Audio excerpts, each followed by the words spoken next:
इस पूरे देश में 5 ऐसे राज्य हैं जहां सबसे ज्यादा तरक्की हो रही है। केरल, तमिलनाडु, कर्नाटक, आंध्र प्रदेश और तेलंगाना। आज पूरे देश के इकोनॉमी का 1/3 हिस्सा सिर्फ इन 5 राज्यों में है। आजादी के समय ये 5 राज्य सबसे पिछड़े राज्यों में थे। इन 5 राज्यों में अलग अलग भाषा बोली जाती, अलग अलग सरकारें हैं। वहां मोदी जी नहीं गए हैं, वहां राहुल गांधी की सरकार नहीं है।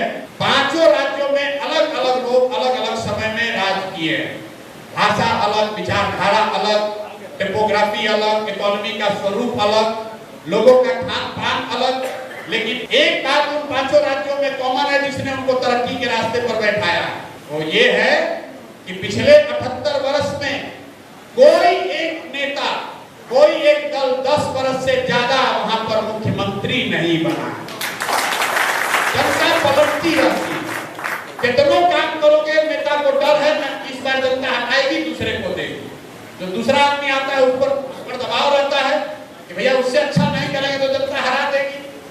बिहार में 35 वर्ष हो गया, हम लोग लालू, नीतीश, मोदी से आगे नहीं बढ़े हैं। तो इसको पलटिए, जिसको अच्छा लगे उसको दीजिए, लेकिन वोट पर भरोसा 5 साल के लिए रखिए। 50 साल का बंधुआ मजदूरी मत बनाइए। जिसको अच्छा लगे 5 वर्ष दीजिए, नहीं काम करता है दूसरे को दीजिए, फिर जिसको दिए थे उसी को दोबारा दीजिए, लेकिन पलटते रहिए।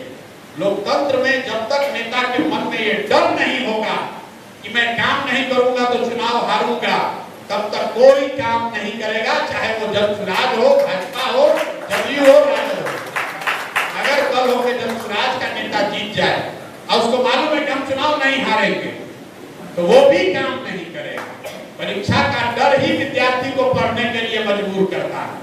अगर सबको कह दिया जाए कि तुमको 90% नंबर आएगा ही आएगा, तो कौन पढ़ेगा भाई 12 घंटा? कोई नहीं पढ़ेगा। तो इसलिए ये संकल्प लीजिए, पलटना शुरू कीजिए। अच्छा हो खराब हो उसको हटाइए, दूसरे को मौका दीजिए, तभी सुधार होगा। यही आपसे आग्रह है।